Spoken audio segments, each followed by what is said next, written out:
Meus irmãos queridos, recebam a paz do Senhor. Evangelho de Jesus, segundo escreveu João, capítulo de número 3, versículo de número 16. Evangelho de João, capítulo de número 3, versículo de número 16. Porque Deus amou o mundo de tal maneira que deu seu Filho unigênito, para que todo aquele que nele crê não pereça, mas tenha a vida eterna. Por favor, por duas vezes, vamos juntos? 3, 2, 1. Porque Deus...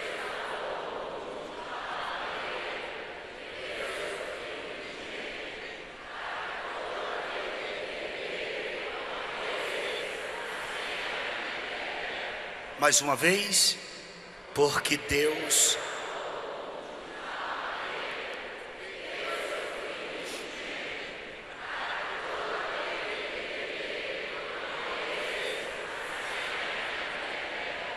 Amém. Por favor.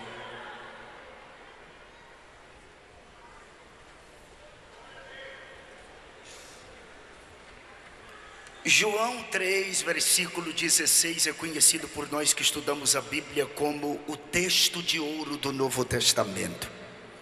A realeza e a grandeza que se dá a este texto é porque nele está intrínseco, nele está retratado o indizível amor de Deus por nós.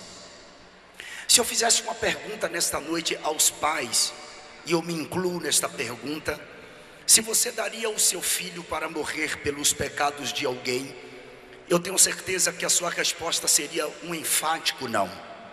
Eu não daria o David nem o Samuel para morrer pelos pecados de absolutamente ninguém. Deus, Ele não hesitou. Apenas com um único filho, Ele o deu para que morresse na cruz do Calvário para efetuar a nossa redenção. Isaías capítulo de número 53, existe uma biografia de Cristo antecipada, e o profeta messiânico diz no capítulo 53, a partir do versículo de número 1: quem deu crédito à nossa pregação? E a quem se manifestou o braço do Senhor? Porque foi subindo como renovo perante ele, como raiz de uma terra seca, não tinha parecer nem formosura, e olhando nós para ele, nenhuma beleza víamos para que o desejássemos. Era desprezado e o mais indigno entre os homens, homem de dores, experimentado nos trabalhos, e como um de quem os homens escondiam o rosto, era desprezado, e não fizemos dele caso algum. Verdadeiramente ele tomou sobre si as nossas enfermidades, e as nossas dores levou sobre si, e nós o reputamos por aflito, ferido de Deus e oprimido. Mas ele foi ferido pelas nossas transgressões e moído pelas nossas iniquidades. O castigo que nos traz a paz estava sobre ele, e pelas suas pisaduras fomos sarados. Todos nós andamos desgarrados como ovelhas, cada um se desviava pelo seu caminho, mas o Senhor fez cair sobre ele a iniquidade de nós todos. Ele foi oprimido, mas não abriu a boca. Como um cordeiro foi levado ao matadouro, e como a ovelha muda perante os seus tosquiadores, ele não abriu a boca. Da opressão e do juízo foi tirado.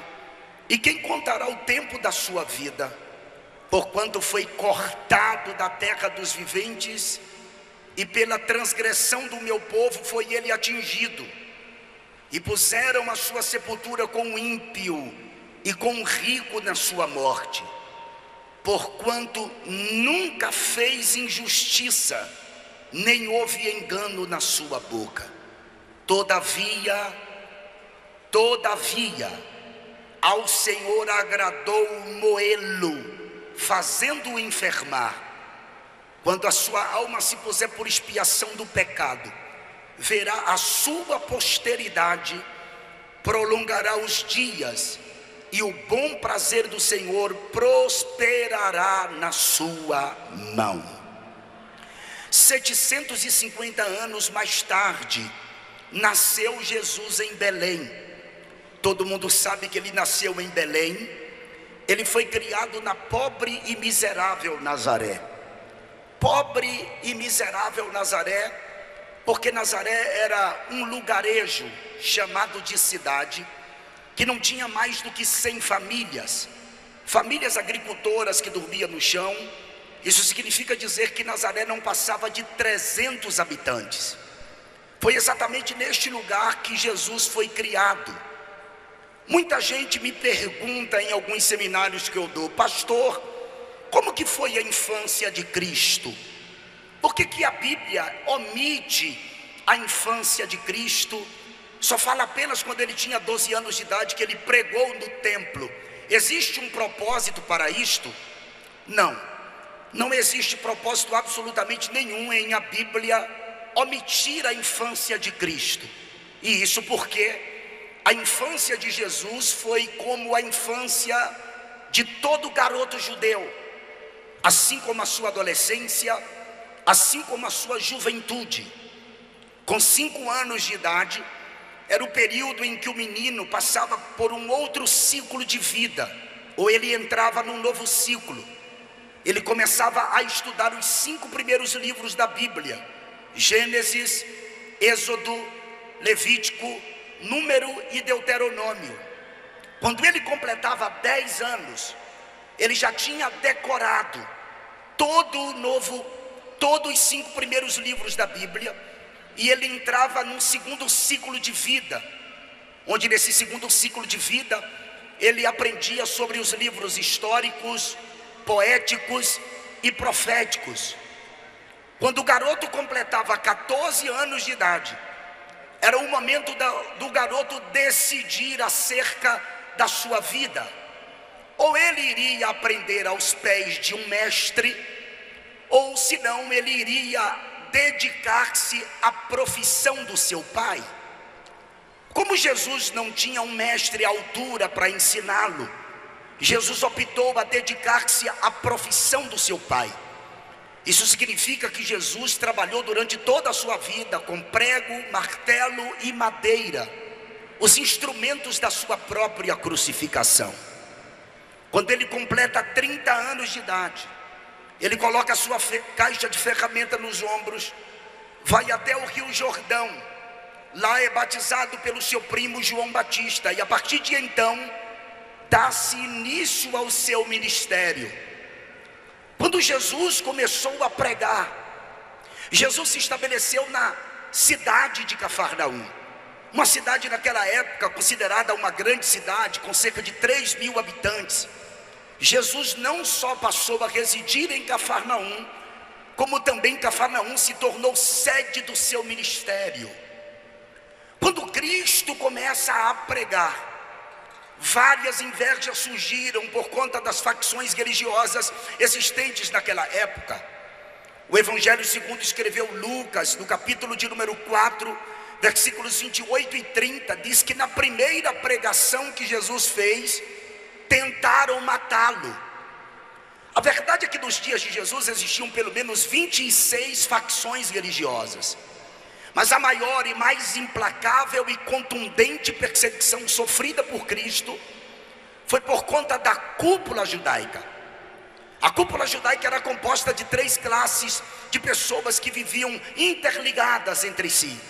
Eram eles os escribas, os homens inteligentes daquela época, os chamados copistas da lei, os anciãos, que eram os homens dotados de caráter maduro, que tinham habilidade para aconselhar as pessoas que lhes procuravam, e os fariseus, que controlavam 60% do povo no quesito religião. Escribas, anciãos e fariseus formavam uma cúpula judaica.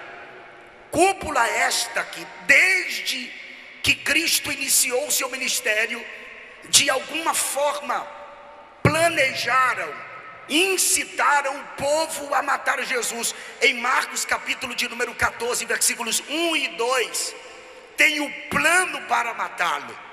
Olha o que está escrito: Faltavam apenas 2 dias para a Páscoa e para a festa dos pães sem fermento, e tanto os líderes dos sacerdotes como os professores da lei procuravam um meio de prender Jesus à traição e matá-lo. No capítulo de número 12, versículo 14 do Evangelho segundo escreveu Mateus, tem uma conspiração para matá-lo. Diante disso, saíram os fariseus e começaram a conspirar sobre como poderiam matar Jesus. Em João capítulo de número 11, versículos 47 a 51, o sumo sacerdote Caifás assegura que Cristo morreria pelo povo, e está escrito no versículo 46 de João 11: mas alguns deles foram contar aos fariseus o que Jesus tinha feito. Então o chefe dos sacerdotes e os fariseus convocaram uma reunião do sinédrio. O que estamos fazendo? Perguntaram eles. Aí está esse homem realizando muitos sinais milagrosos. Se o deixarmos, todos crerão nele. E então os romanos virão e tirarão tanto o nosso lugar como a nossa nação. Então um deles, chamado Caifás, que naquele ano era o sumo sacerdote, tomou a palavra e disse: nada sabeis, não percebeis que vos é melhor que morra um homem pelo povo e que não pereça toda a nação? Ele disse isso não de si mesmo, mas sendo sumo sacerdote naquele ano, profetizou que Jesus morreria pelo pecado da nação. A verdade é que todas as vezes que tentaram prendê-lo, não conseguiram, porque ainda não havia chegado a hora de Cristo. Mas ele sabia que seu momento iria chegar. E esse momento foi um momento chamado de Pêssah, é a Páscoa do povo judeu. Jesus reúne-se com os discípulos, serve a última ceia. E a Bíblia diz no Evangelho segundo escreveu Marcos, no capítulo de número 14, que depois que Jesus serviu a ceia, Judas levantou-se da mesa, no intuito de traí-lo. Jesus sabia que iria passar por uma madrugada de interrogatório, sabia que iria sofrer na casa do sacerdote, da casa do sumo sacerdote. Mas mesmo assim, antes de se levantar da mesa e ir para o monte orar, a Bíblia diz que Jesus cantou um hino. Isso mesmo, Jesus cantou um hino. Quando ele sai dali da mesa da ceia, ele vai para o Getsêmani com os discípulos. A Bíblia diz que foram apenas Pedro, Tiago e João. O capítulo 23 do Evangelho segundo escreveu Lucas diz que quando Jesus chegou no monte, ele olhou para os discípulos e disse-lhes no versículo 40: orai para que não entreis em tentação. E apartou-se deles cerca de um tiro de pedra, mais ou menos 20 a 30 metros, e pondo-se de joelhos, orava. A oração de Jesus no versículo 42 de 23 de Lucas diz que ele orava assim: Pai, se possível, passa de mim este cálice, todavia não seja feita a minha vontade, mas a tua. Quando Jesus está orando ao Pai: Pai, se possível for, passa de mim este cálice, aqui implica alguma coisa a respeito da cultura dos dias de Jesus. Quando alguém era condenado à cruz, a família do condenado passava pela vergonha do vitupério. A casa da família do condenado à cruz era queimada a fogo. A partir de então, o pai do condenado seria exposto à vergonha mais intensa dentro da sociedade. E Jesus aqui está como um homem, e quando ele diz: Pai, se possível, passa de mim este cálice, ele está dizendo ao Pai: eu não quero que você passe pela vergonha, todavia não seja feita a minha, mas a tua vontade. Naquele instante apareceu um anjo do céu que ele confortava. E enquanto o anjo confortou Jesus, logo depois ele começa a entrar em agonia. O versículo 44 diz que ele orava tão intensamente que o seu suor começou a se tornar em grandes gotas de sangue que corria até o chão. Jesus começa a passar por aquele fenômeno chamado de hematidrose. Isso mesmo, hematidrose. A hematidrose só acontece em questões excepcionais. Não acontece com qualquer momento, com qualquer indivíduo. Diz que na história apenas 3 pessoas sofreram de hematidrose. Uma foi Jesus, outra foi uma freira na Idade Média, e outra pessoa foi uma garota no período da Segunda Guerra Mundial. Na história não registra outras pessoas que sofreram de hematidrose. E a pessoa, para sofrer de hematidrose, quando as glândulas sudoríparas são rompidas, para que o seu suor fique pigmentado com sangue, é preciso uma questão excepcional, provocado por uma fraqueza física, acompanhado de um abatimento moral violento, causado por uma profunda emoção, um profundo medo, um terror. E a verdade é que Jesus, ele estava levando a angústia por causa dos nossos pecados. Quando ele sua sangue, aquilo significa dizer que Jesus estava passando por um momento mais difícil da sua história. Depois Jesus se levanta e ele vai até os discípulos que estavam distantes dele cerca de 20 a 30 metros. E ele encontrou os discípulos dormindo e ele perguntou: não podeis velar comigo sequer uma hora? Por que os discípulos estavam dormindo, pastor? Por causa do mundo espiritual. Eu creio que isso já aconteceu com você alguma vez. Você dobrou seus joelhos para orar e o diabo efetuou a operação céu de bronze, e parece que existe uma dificuldade de você se conectar com o trono, e muitas vezes você se pegou dormindo nos joelhos. O mundo espiritual estava em atividade, não sou eu que estou dizendo, é a Bíblia. Porque logo depois da oração de Jesus, aparece Judas com a guarda sacerdotal para prendê-lo. Era noite. Judas teve que beijar Jesus, porque os discípulos eram parecidos com ele. Quando Judas beija Jesus, os soldados, que era a guarda do templo, o prende.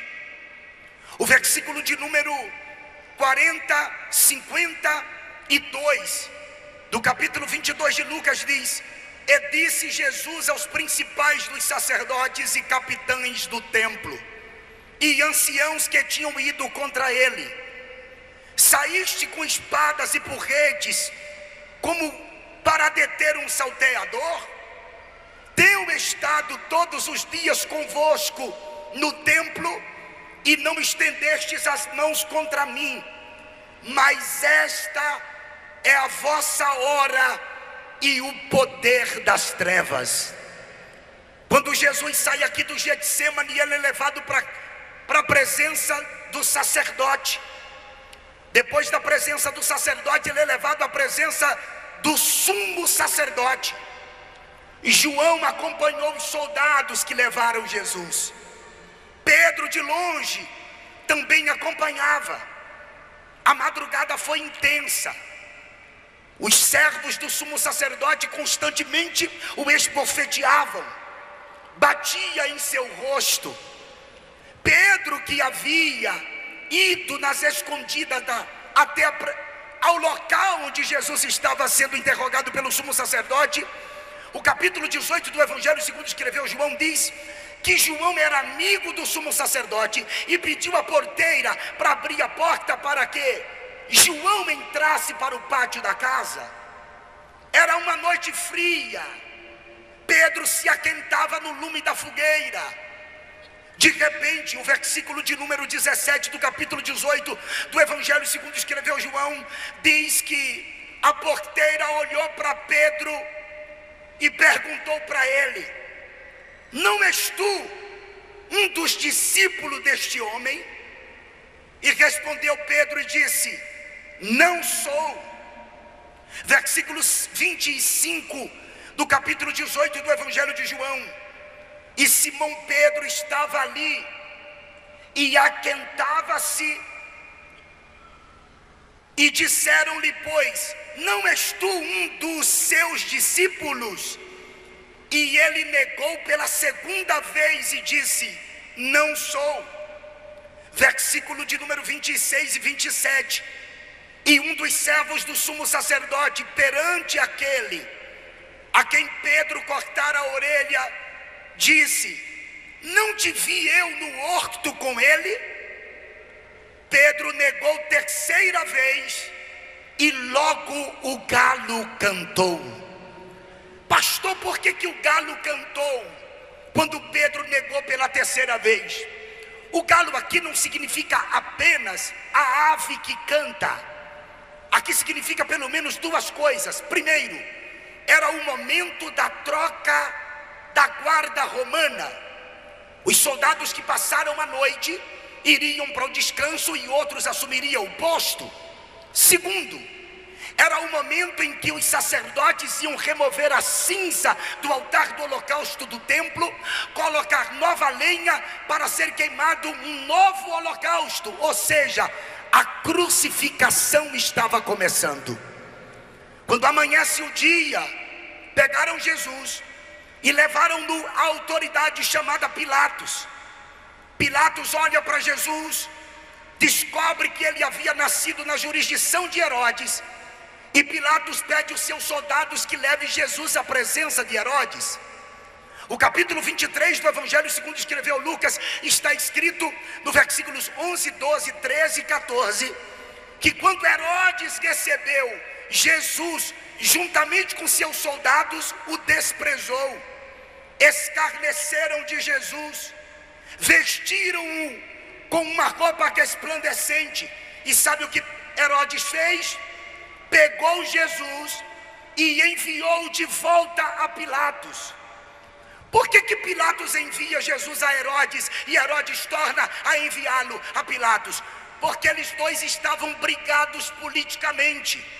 E a Bíblia quem diz isso, versículo de número 12 de 23 de Lucas: e no mesmo dia Pilatos e Herodes entre si se fizeram amigos, pois dantes andavam em inimizades um com o outro.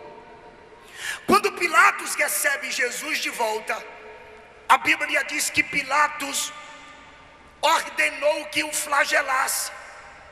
O flagelo era algo insuportável. E a verdade é que depois do flagelo, a autoridade por nome Pilatos era para soltar Jesus. Eu creio que a maioria dos que estão aqui já viram aquele filme de Mel Gibson chamado de A Paixão de Cristo. No meu ponto de vista de investigador desse assunto, ninguém relatou tão apropriadamente a crucificação de Jesus e o seu flagelo como este filme A Paixão de Cristo. E se os senhores não conhecem esse filme, por favor assista. Inclusive, procure no YouTube o ator principal chamado de Jim Caviezel, que por conta do filme que protagonizou, ele acabou se convertendo, e o seu testemunho é extraordinário. É impossível você não chorar com o testemunho desse indivíduo, que diz ele, que sofreu retaliações depois do filme. Inclusive, depois do filme, Hollywood nunca mais o convidou para fazer um grande papel. O flagelo era insuportável. O prisioneiro, o condenado, apanhava nas costas, na frente, até mesmo na sola dos pés. Os soldados mais fortes empunhavam azorragues com bolinhas de chumbo ou ossos de carneiro em tiras múltiplas, e batia com tanta violência no condenado, que perfurava o tecido humano e grudava até mesmo nos ossos e nas costelas do condenado. Jesus passou por tudo isto. Depois do flagelo, pegaram Jesus e apresentaram a Pilatos. Pilatos tinha autoridade para soltar Jesus. A Bíblia diz que era Páscoa, e por ocasião da Páscoa devia se soltar um prisioneiro. Vale lembrar que isso aqui não é um princípio bíblico, isso aqui é um costume que os judeus criaram de soltar alguém por ocasião da Páscoa. O capítulo 18 do Evangelho segundo escreveu João, versículo de número 39. Olha o que Pilatos diz para o povo: mas vós tende por costume que eu vos solte alguém por ocasião da Páscoa. Querei, pois, que eu vos solte o rei dos judeus? Pilatos era para ordenar a soltura de Cristo, mas ele vai perguntar aos judeus o que os judeus gostariam que ele fizesse. Os judeus responderam: nós não queremos que você solte Jesus, nós queremos que você solte Barrabás. Barrabás era um terrorista, um inimigo público, um inimigo do Estado, um indivíduo que havia causado problemas graves para as autoridades daquela época. Mas mesmo assim, o povo disse: nós queremos que você solte a Barrabás. E lógico, dentro do ponto de vista lógico, se eles pediram que soltasse a Barrabás, logo Pilatos devia trancafiar Jesus ou prendê-lo. Só que Pilatos pergunta: e o que eu faço com Cristo? A multidão respondeu: crucifica-o, crucifica-o. Pilatos, que morava na Fortaleza Antônia com a sua esposa Cláudia, perguntou isso estando na parte superior da sua casa. A multidão estava no pátio gritando: crucifica-o, crucifica-o. E Pilatos desce as escadas, vai até o pátio da casa, entrega Jesus no meio da multidão. Dali a multidão assumiu, pois agora Jesus é conduzido até o Gólgota. Da casa de Pilatos até o Gólgota era 1 hora, o indivíduo levando a cruz nas suas costas. A verdade é que não era uma cruz, senhores, e por favor, isso aqui é para que vocês entendam. Não era a cruz inteira, era o patíbulo. O patíbulo da cruz é a parte horizontal, onde se coloca as mãos. O estirpe da cruz, a parte vertical, ficava no monte. E por que não era a cruz inteira, pastor Denilson? Porque ninguém suportava o peso do estirpe e do patíbulo. Porque a cruz inteira pesava aproximadamente 140 quilos. Somente o patíbulo pesava em torno de 60 quilos. O indivíduo não tinha como levar em suas costas, e ele pega o patíbulo e ele vai caminhando em direção ao Gólgota.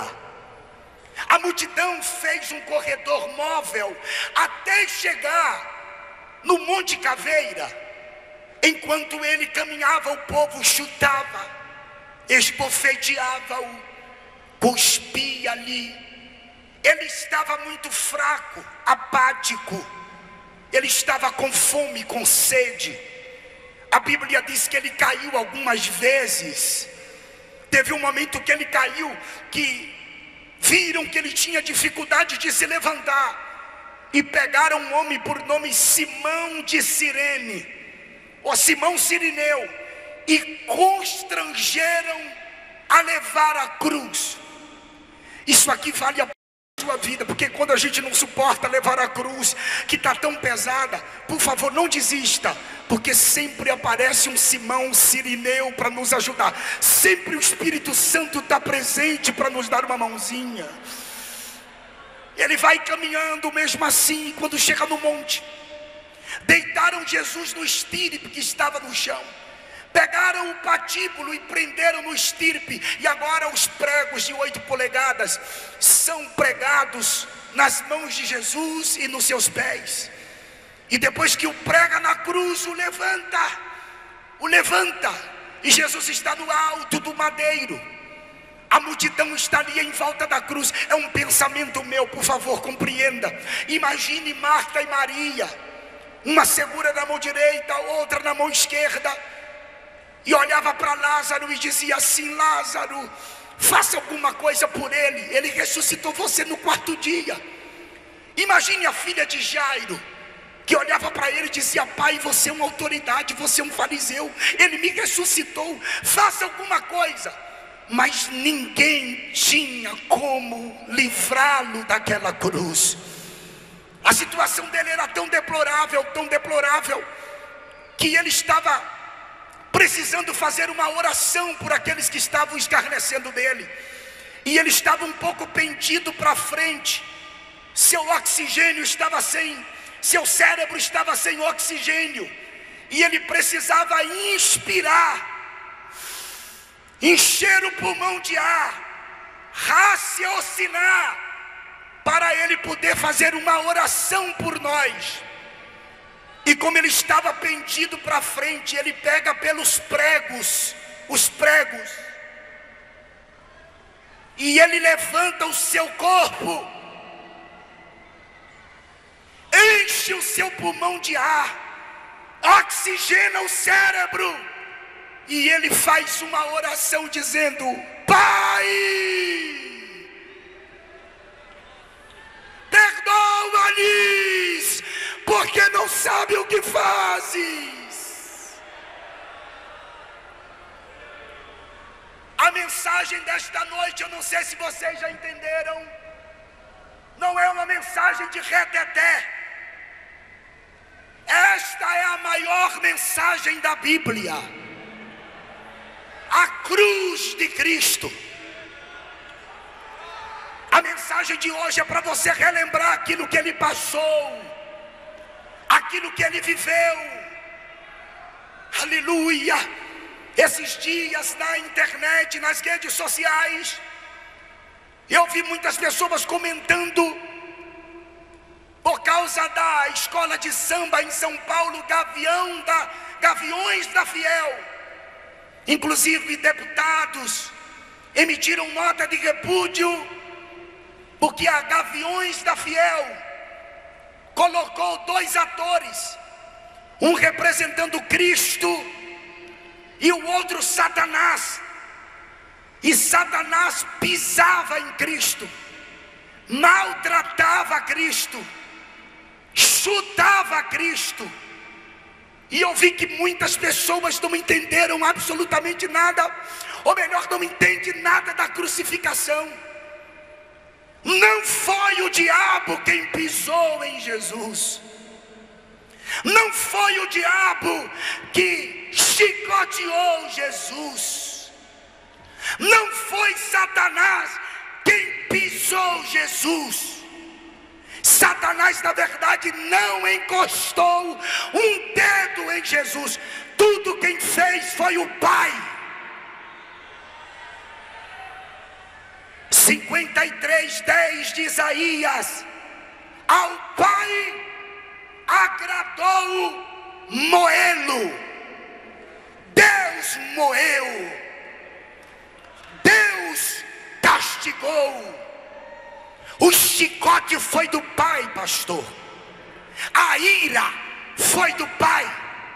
A cólera foi do Pai. O Pai foi quem fez aquilo com o Filho, e não o diabo. E por que o Pai fez? Porque se ele fizesse comigo e contigo, nós estaríamos perdidos. Por que ele fez com o Filho? Porque ele é justo, imaculado, santo, Cordeiro. E ele estava dizendo: eu vou chicotear meu filho, Eu vou derramar minha ira sobre meu filho. Eu vou bater no meu filho.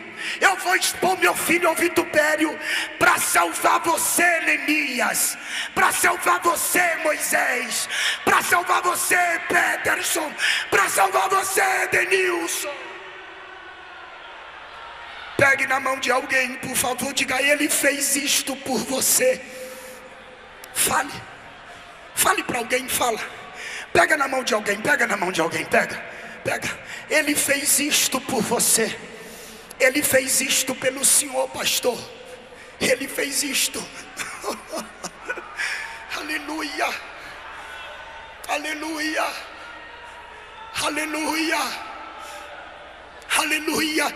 O diabo não encostou a mão nele. Pelo contrário, o diabo não queria que ele fosse para a cruz.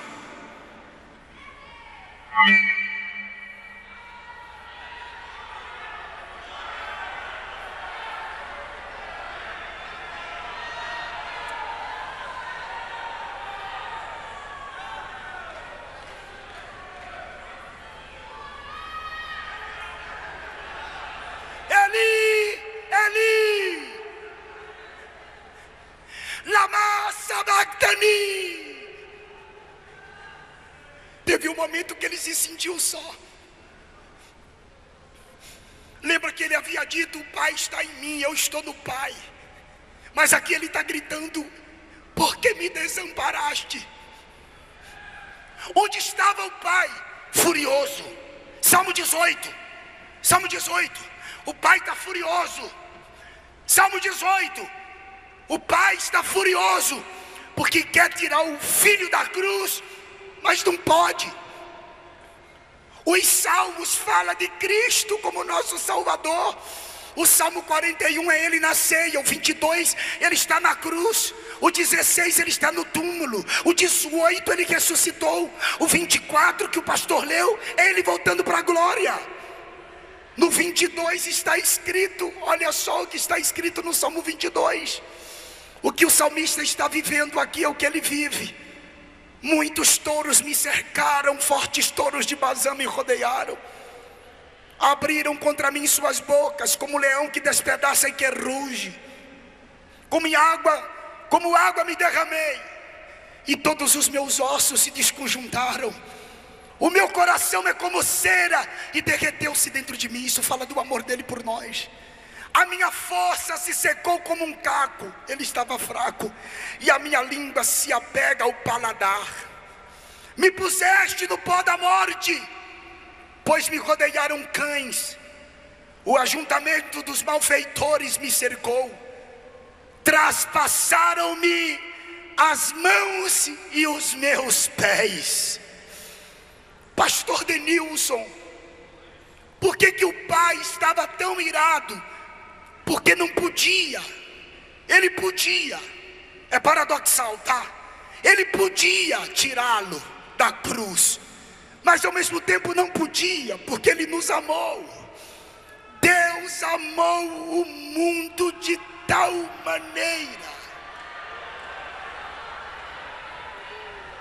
que deu seu Filho unigênito, para que todo aquele que nele crê não pereça, mas tenha vida eterna. O sofrimento dele foi tão intenso, que ele pegou e se rendeu. Ouça isto aqui: ele se rendeu. Não foi a morte que o matou. A morte não matou Jesus. Foi ele quem se rendeu, dizendo: Pai. O reverendo Moon disse que veio para cumprir aquilo que Jesus não cumpriu, porque Jesus morreu em missão. Ele se enganou.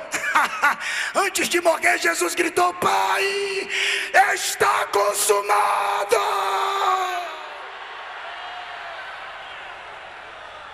Em tuas mãos entrego o meu espírito.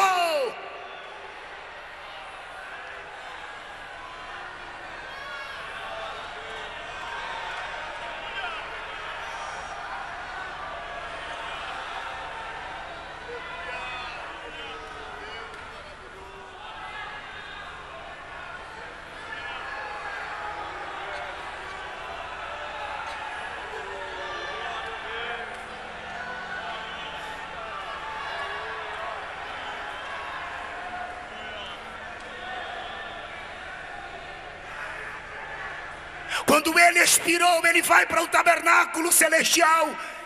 Hebreus 9, versículo 36, se não me falha a memória, ele precisa purificar o tabernáculo verdadeiro. E quando ele morre, que ele chega lá como sumo sacerdote, o véu do templo de 30 centímetros de espessura rasgou-se de alto a baixo.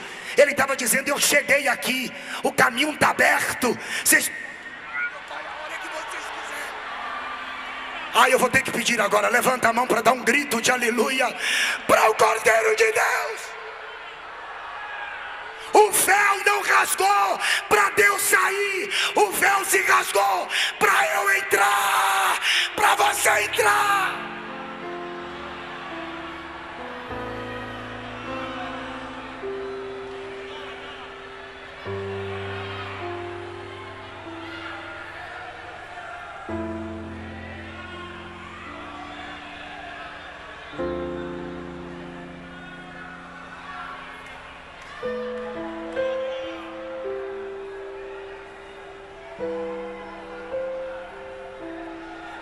Ele estava dizendo: eu cheguei aqui, eu venci.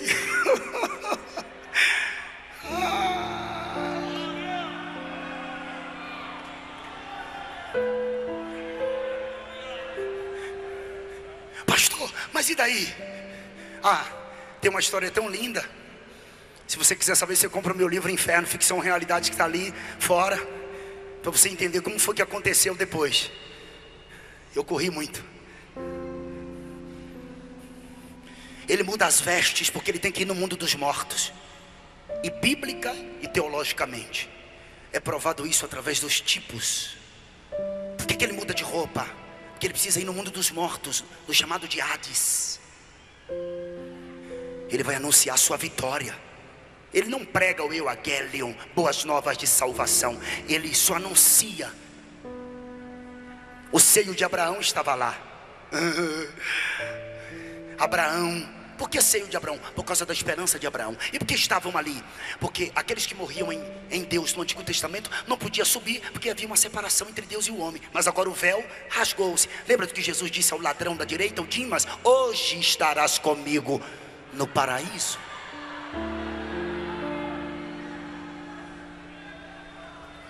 Pensa quando Jesus chegou lá embaixo.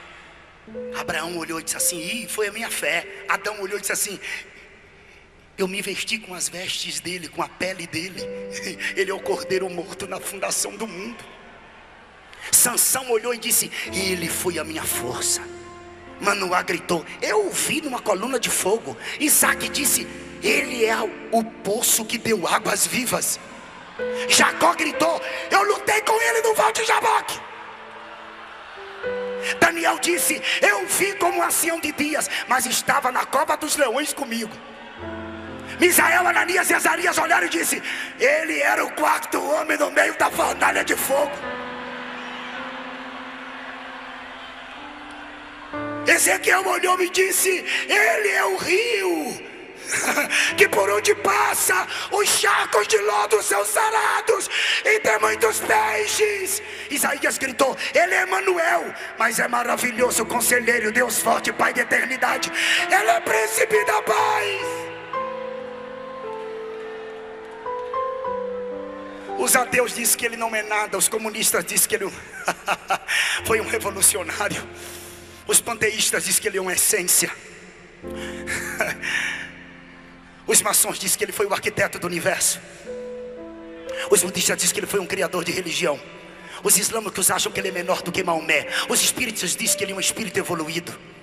Silvio Santos disse que ele é um político. Se viesse hoje, seria um político como Luiz Inácio Lula da Silva, Ciro Gomes ou outro qualquer. Mas Maria Madalena olhava para ele e dizia: é o Rabuni do jardim. Bartimeu disse: é o prazer de enxergar. Lázaro disse: melhor amigo não tem. João diz: é o amor. Pedro disse: é a pedra que a igreja, a Assembleia de Deus de Betim está edificando. Paulo disse: só a profundidade das riquezas, tanto da sabedoria como da ciência de Deus. João Batista disse: ele é Rei Serra, Elohim, Hanishó, Et Hatat Haaret. Ele é o Cordeiro de Deus que tira o pecado da terra. E a 14ª escola bíblica de obreiros de Betim, para ela Jesus é quem salva, quem liberta, quem cura, quem batiza com o Espírito Santo e vai voltar para arrebatar a sua igreja.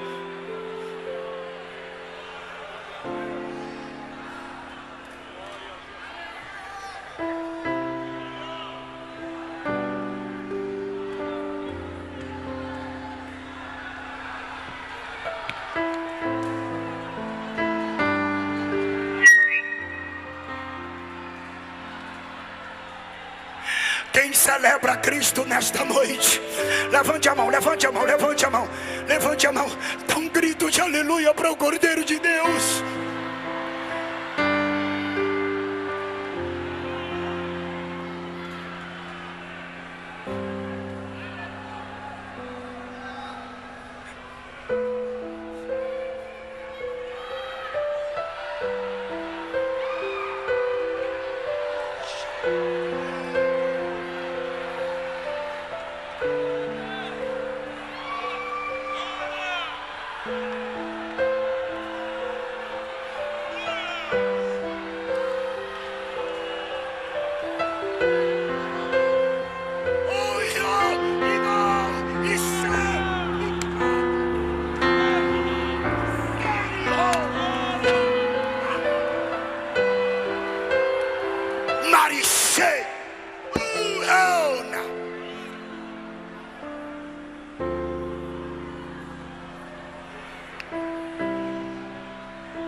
A morte tentou prender ele quando ele chegou no mundo dos mortos. Atos dos Apóstolos diz que a morte lançou grilhões, cadeias, mas a morte não podia retê-lo, não tinha como prendê-lo. Ele quebrou os grilhões, as cadeias.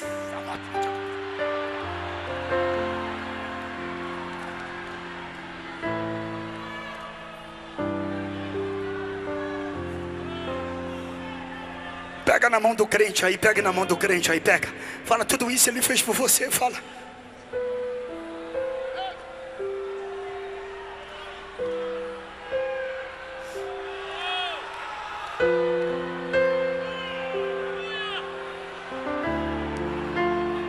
Alguém sente a presença dele. Alguém sente a presença dele. Alguém sente a presença dele. Alguém sente a presença dele nas arquibancadas. Alguém sente a presença dele. Alguém sente a presença dele. Então celebre a ele. Eu quero terminar a mensagem de pé porque meu tempo está chegando. Fica de pé, fica de pé, fica de pé, fica de pé, fica de pé.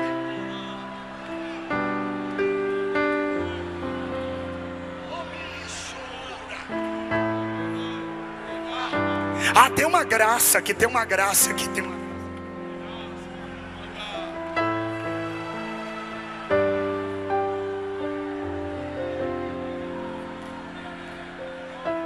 Domingo de manhã cedo, as mulheres do sepulcro. Quem? Maria Madalena. Quando chega no sepulcro, o sepulcro estava vazio, o sepulcro estava aberto. Eu vou repetir, não é porque você não entendeu, é só para grifar na sua mente. Maria Madalena, quando chegou lá com aloés, mirra, cássia, para passar no corpo do morto, porque eles queriam na ressurreição conforme a profecia de Oséias, mas eles não queriam que o morto ressuscitasse fedendo. Só que Jesus já tinha sido ungido. Quando ela chega lá, a pedra já havia sido removida e o sepulcro estava vazio. E Jesus estava...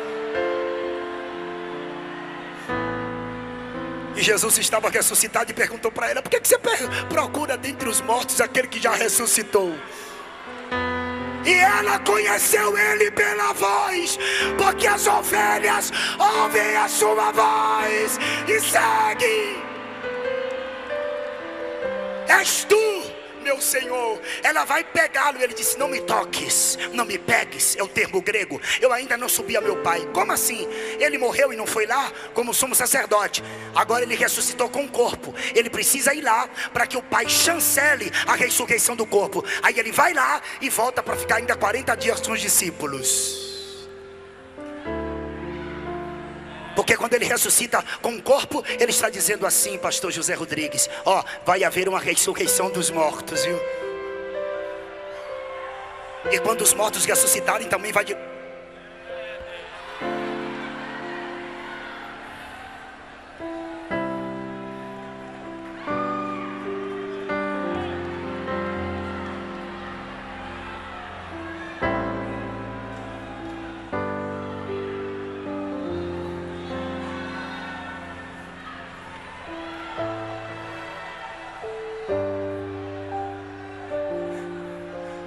Vai e avisa para Pedro que eu estou vivo. Por que avisar para Pedro? Que Pedro havia negado.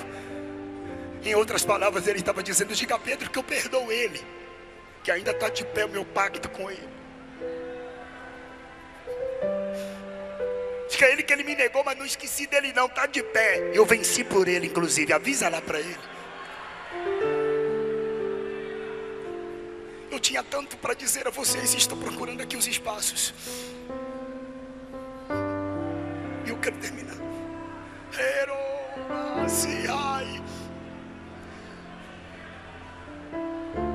Alguém olhou para um pastor que estava participando de uma reunião de vários líderes de religião, e os líderes de religião sempre olhavam para o pastor e zombavam do pastor. E um deles perguntou: você fala tanto do teu Cristo que está vivo, mas teu Cristo, quando morreu, nem um sepulcro ele tinha para ele. E o pastor respondeu: para que ele queria um sepulcro para ele mesmo, se ele só ia passar um final de semana? O sepulcro está vazio. He's not here. Ele não está mais aqui.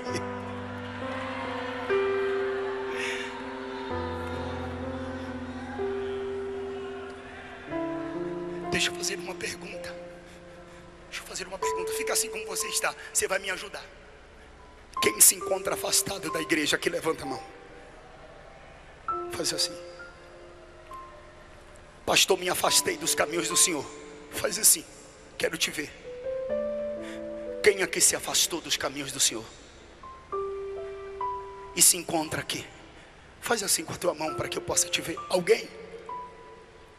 Levante uma das suas mãos para que eu possa te ver, por favor. O Espírito Santo está te chamando de volta. Vem, eu quero orar por você. Venha, venha.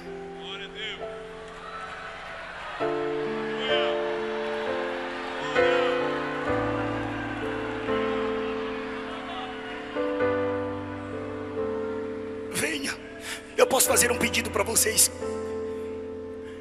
Você que está aqui nas arquibancadas, dá uma olhada na direita e na esquerda. Veja se tem alguém do seu lado não evangélico. Quem não é evangélico aqui, levanta a mão. Quem não é? Quem não é evangélico? Quem aqui não é evangélico? Levanta a mão. Alguém? Alguém do seu lado? Por favor. Por favor, me ajude. Está vindo o outro aqui.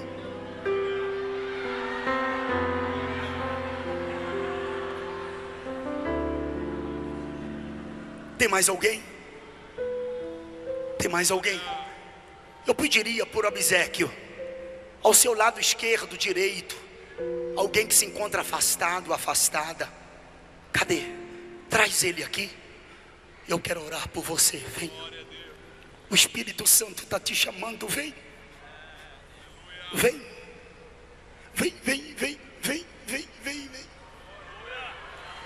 Ouvir o meu Senhor bater na porta e o meu coração queimou. Ouvir o meu Senhor bater na porta e o meu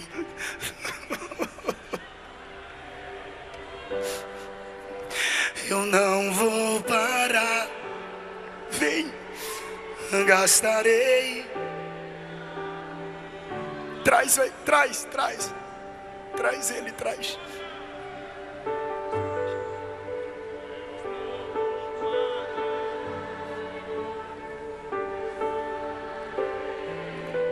Tá vindo mais alguém?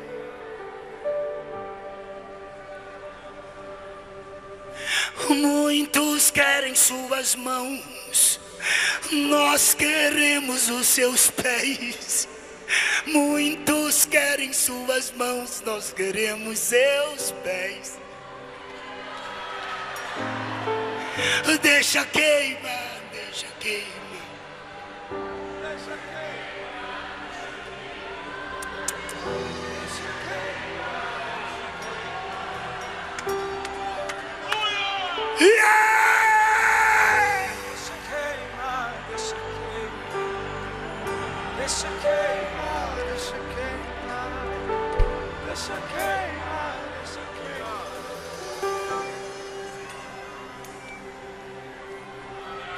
Laralá,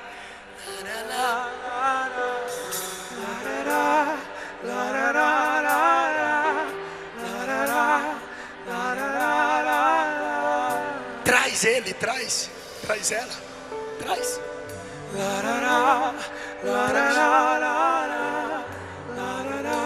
Traz ela, traz ele. Eu espero 1 minuto. Tem mais alguém? Deixa queimar, deixa queimar. Tem mais alguém? Deixa queimar, deixa queimar. Deixa queimar, deixa queimar. Deixa queimar, deixa queimar. Deixa Dá um grito de glória pra ele. Deixa queimar, deixa queimar. Ali, glória. Deixa queimar, deixa queimar. Deixa queimar, deixa queimar. Deixa queimar, deixa queimar. Tem mais alguém? Deixa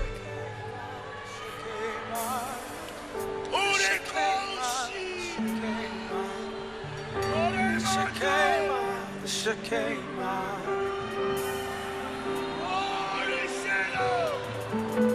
Deixa queimar, deixa queimar. Deixa queimar, deixa queimar. Venha! Deixa queimar. Não adianta se esconder, protelar, procrastinar, adiar. Vem! Tua boa mão seja sobre esse povo, sobre o presidente, família, o ministério, as igrejas espalhadas nos 4 quadrantes de Minas Gerais. Faz algo novo.